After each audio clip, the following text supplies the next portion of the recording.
Welcome to today's deep dive, everyone. Normally, when we look back at a massive global crisis, especially a military conflict, the instinct is to, you know, pull up the maps. Right, yeah. You want to see the troop movements, the satellite imagery, Mm, the red and blue lines pushing across borders. exactly. Because it feels manageable when you can visualize it like a chessboard, right? Yeah, there's a certain comfort in geography. Right. Like, if we can map the problem, it feels like we can solve it. You just look at the board, identify the key pieces, and uh, deduce the strategy. But what if the map is actually the worst way to understand what's happening? Oh, that's a great question. Right. So today we're going to give you a completely different kind of cheat code. Instead of looking at satellite imagery to understand the 2026 U.S. Iran conflict, we're going to look at the vocabulary. The vocabulary. I love this approach. Yeah, specifically the exact Japanese terminology that mainstream media use to define, process, and ultimately survive the shock of this crisis. Because language does a lot more than just report the news. Right. And our mission today is tailored for you, especially if you are a beginner in Japanese or English and want to grasp the immense complexity of these global events. Yeah, without getting lost in all the dense geopolitical jargon. Exactly. The words chosen by the media offer this perfect distillation of the reality on the ground. They really do. It frames the entire national consciousness. When you analyze the major Japanese coverage from early 2026, whether it was a Yomiuri Shimbun or broadcasts like TBS Hodo 1930, or even the financial magazines, they weren't just throwing random adjectives around. No, they were very deliberate. Extremely deliberate. They settled on a very specific, almost clinical set of words to describe the evolution of the conflict, the economic shockwaves, and, well, the total diplomatic failure. And out of all those sources, one master keyword just kept flashing like a neon sign. Oh, I know exactly which one you're talking about. The word is Doronumaka. Doronumaka. Yeah, the literal translation there is sinking into a bog, or a quagmire in English. Just hearing that, you instantly feel the heaviness of it. It's not a sharp, violent word. No, not at all. It's a slow, suffocating one. And that's why it was chosen with such precision. I mean, in news media, Doronumaka perfectly captures the situation that drains resources, time, human capital, but offers absolutely no clear exit. Right, you're just stuck in the mud. Exactly. Whether it's a physical war or a trade negotiation, every movement you make to try and pull yourself out just sinks you deeper. So to put that in perspective, let's look at how the 2026 conflict actually kicked off. Because, I mean, it certainly didn't start out looking like a bog. No, quite the opposite, actually. Right. If we rewind to late February of that year, the United States and Israel launched massive coordinated airstrikes against Iran. And the U.S. operation had a very cinematic name, Epic Fury. Epic Fury, which, tells you everything about the initial psychology of the operation. Right, they wanted it over fast. Exactly. The original strategic goal was rapid, decisive success. This was designed as a classic, high-tech blitz. Yeah, the idea is to use overwhelming, state-of-the-art technological force to execute precision strikes on central nodes. We're talking command centers, communication hubs, critical military infrastructure. You paralyze the adversary's brain, basically. All right. And the conflict ends before it even truly begins. But obviously, Epic Fury didn't end things. And if you look at the source material, Iran's response is where the whole calculus of modern warfare just gets turned upside down. It completely flips the script. Yeah, because they didn't offer a centralized military target to be paralyzed. They ruled out what Japanese analysts called mosaic-style. A mosaic defense. Okay, let's unpack this for a second. It's like the U.S. brought a sledgehammer to smash a boulder, but Iran turned into a swarm of bees. Oh, that's a perfect analogy. Right, because you can't sledgehammer a swarm. You really can't. Instead of massing their forces to meet the strike, Iran radically decentralized them. They broke their military infrastructure down into thousands of tiny, disconnected pieces scattered all across the region. Wait, let me make sure I'm picturing this right, though. If the U.S. is using its most advanced stealth fighters and has absolute air superiority, isn't a decentralized force still kind of easy pickings? You would think so. Yeah, why couldn't they just systematically bomb the individual pieces of the mosaic? Because of the logistics and the underlying economics of the defense. Imagine bringing a supercomputer to a chess match, right? You are fully prepared to calculate 1,000,000 moves ahead and crush your opponent. Okay. But your opponent decides they aren't playing chess. Instead, They're playing a million separate games of tic-tac-toe on napkins scattered all over the room. Oh, wow. Yeah, your supercomputer's immense processing power is suddenly totally useless because the game itself has been decentralized into something painfully simple and widespread. That is wild. So the U.S. stealth bomber is flying around with a multi-million-dollar payload, and the target is, what? Like a guy with a remote control and a cheap drone hiding in a ravine. Exactly that. And the math there is devastating. Iran's swarm consists of vast networks of low-cost drones and widely dispersed militant groups. Right. When you are forced to use a $2 million precision missile to destroy a $2,000 drone, I mean, you might win that specific tactical engagement, but you are bleeding out financially. So the absolute air superiority actually becomes a financial liability. In the short term, absolutely. It's financially unsustainable against a distributed resistance. You can't bomb a mosaic into submission because there is no single center of gravity to destroy. And that dynamic right there forces the conflict into our next crucial vocabulary word. When the high-tech blitz fails to deliver that knockout blow, the Japanese media started using the term shumisen. Shumisen, a war of attrition. A war of attrition. But I mean, it's not just an attrition of soldiers here, right? It's an attrition of bank accounts. Largely, yes. It's an endless, grinding drain of finances, weaponry, and willpower on both sides. And this is the very definition of the first phase of Doronumaka. Sinking into the bog. It's exactly. The U.S. went in expecting a swift resolution with epic fury. Instead, they found themselves bogged down in a shumisen, sinking billions of dollars into an endless game of whack-a-mole against cheap technology. But a war of attrition on that massive scale where superpowers are just burning through cash and military assets, that financial panic doesn't stay politely confined to the battlefield. Oh no, not at all. It inevitably bleeds into the global economy. And that's where this conflict suddenly arrived at the doorstep of the average person, especially in places like Japan. Right, because the geographic centerpiece of the economic fallout revolves entirely around the Strait of Hormuz. The Strait of Hormuz, the ultimate global choke point. It really is. It's the vital artery for global crude oil transport. A massive percentage of the world's energy supply has to float through this narrow, vulnerable strip of water. The jugular vein of the global economy. Yeah. And as the shumshin drags on, Iran plays a massive asymmetric card. They announce a blockade of the Strait. Okay, mechanically, though, how does a smaller, decentralized force actually blockade something that big against the full might of the U.S. Navy? I mean, they don't just line up ships wall to wall, do they? They don't have to. A modern blockade in a mosaic defense is often about the threat of violence as much as the actual violence itself. By simply deploying anti-ship missiles along the coast, launching a few drone strikes on commercial vessels, and mining the waters, they make the strait completely uninsurable. Ah, wait, so it's the insurance companies that actually enforce the blockade. Exactly. If the risk premiums for an oil tanker skyrocket, shipping companies simply refuse to transit the area. The physical ships might still be able to squeeze through, but the financial mechanism of global trade completely freezes. Wow. And the U.S. obviously pushed back, right? Of course. The U.S. immediately responded with counter-blockade measures, deploying naval assets to escort ships and clear mines. But the damage to the market was instantaneous. And the so what, for you, the listener, is the sheer economic terror this caused.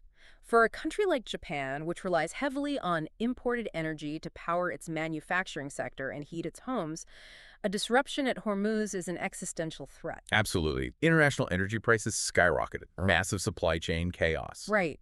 The cost of everyday goods spiked. Factory production had to slow down just to conserve energy, and inflation surged. And notice how the language in the Japanese economic and political commentary shifted right at this moment.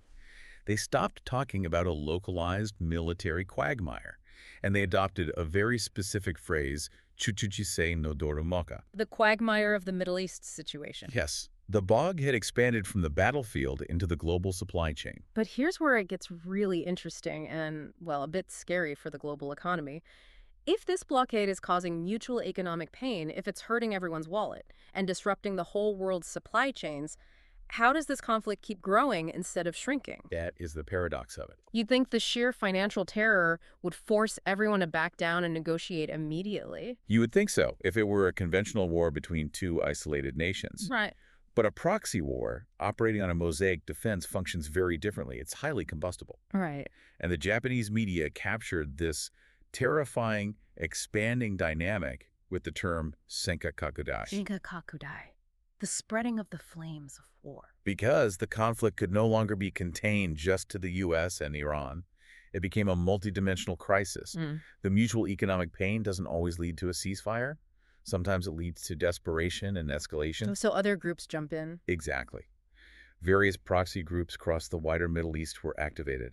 Other regional powers, feeling the economic and security pressure, started getting pulled into the gravitational field of the crisis. It sounds less like a traditional war and more like a systemic infection. Like if you get a cut on your hand, that's localized. Right. But if the infection gets into your bloodstream, your body's immune system goes into overdrive, organs start failing, and suddenly a small wound is a full-body crisis. That is a great way to picture the terrifying reality of Senkakukai.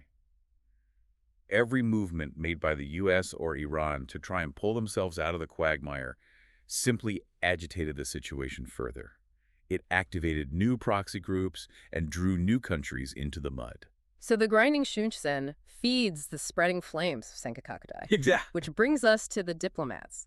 Because when military might fails and the global economy is bleeding out, the politicians are basically forced to step in, right? Diplomacy becomes the only logical remaining lever. So let's look at the diplomatic timeline between April and June of 2026. If you're just glancing at the news alerts on your phone during those months, you might have felt, a wave of relief. Yeah, on the surface, it looks promising. International mediators stepped in, we saw temporary ceasefires announced, and memorandums were signed. It looked like the adults had entered the room to de-escalate. What's fascinating here is, and this is where the language gets so crucial if you look closely at these failed April ceasefires, you realize the diplomats weren't even arguing about the same reality. Right. The talks looked productive on the surface, but the core issues remained totally unresolved.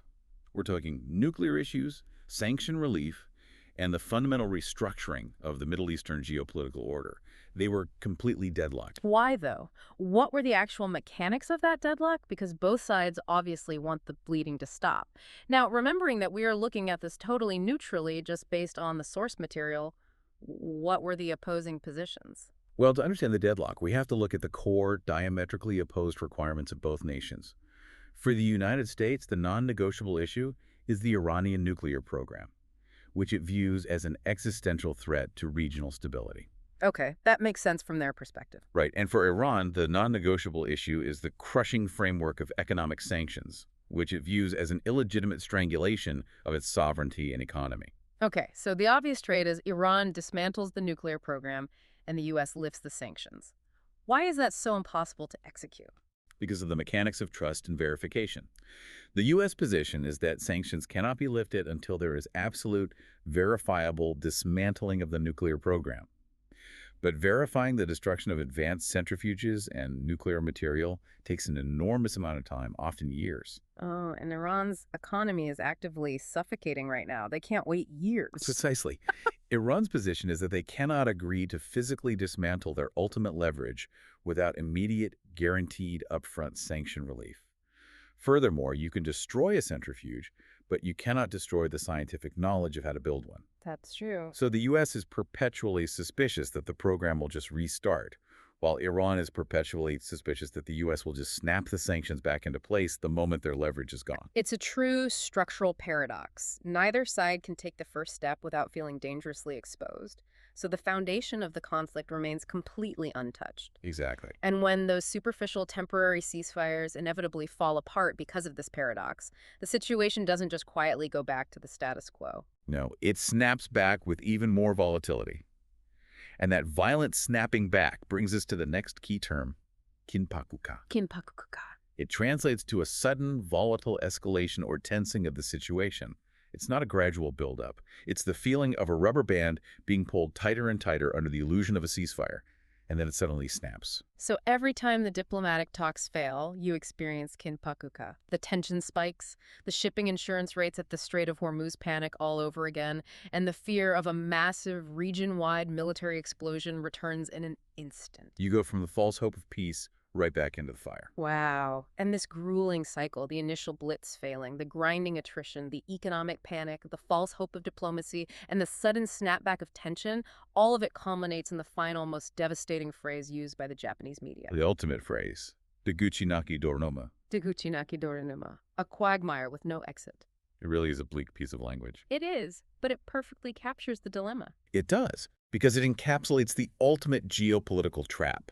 Both sides have invested so much blood, treasure, and political capital that true disengagement is impossible. Right. A leader cannot simply walk away from a Shum Sen without suffering massive domestic and international humiliation. The sunk cost fallacy takes over. Right. They can't leave because they've lost too much, but winning through traditional military means is also impossible because of the mosaic defense and the spreading proxy war. They are truly trapped in the bog. And the threat of violence erupting again at any second hangs over the entire global economy. It keeps the whole world on edge. A quagmire with no exit. Man. If we look at the journey we've taken today, the Japanese language really has provided a flawless X-ray of the crisis. It maps the anatomy of the event better than any satellite image ever could. So let's retrace those steps for you, the listener, so you have this framework locked in.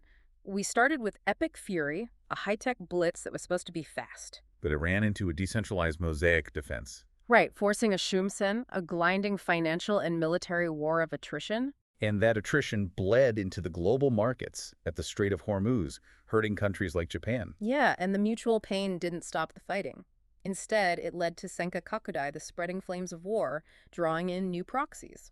And finally, when the diplomats tried to fix it, the structural impossibility of verifying nuclear dismantling versus immediate sanction relief led to total deadlocks. And the false hopes of those ceasefires only produced Kinpakuka's sudden, volatile escalations of tension. All of which leaves the world staring at a Deguchi Naki Doronuma, a quagmire with no exit.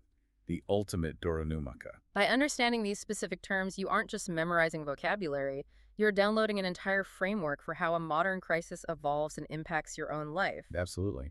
But before we wrap up, this raises one final, genuinely unsettling thought that goes beyond just translating the news. Yeah, it's the question of how language shapes reality. Think about the immense power of a phrase like quagmire with no exit or Deguchi Naki Doronuma. When the media, the analysts, and the public universally agree on that terminology, does it merely describe the reality on the ground? Or does it actively construct that reality? What do you mean? Like a self-fulfilling prophecy? Exactly. If leaders and the public internalize the belief that they are fundamentally trapped in a bog with no way out, does that language actually kill the political imagination needed to find peace? Oh, wow. If everyone calls it a trap, no one bothers looking for a door anymore. They just brace for the mud. Does the word itself ensure that the conflict remains unsolvable? That is a haunting idea to leave on. The language we use to understand a crisis might be the very thing preventing us from escaping it. It's a stark reminder that words carry incredible weight. Well, we hope today's deep dive gave you a powerful new lens to view global events through.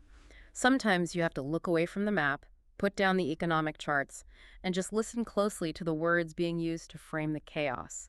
Keep questioning the language you hear in the news, look for the mechanics beneath the headlines, and we'll catch you next time.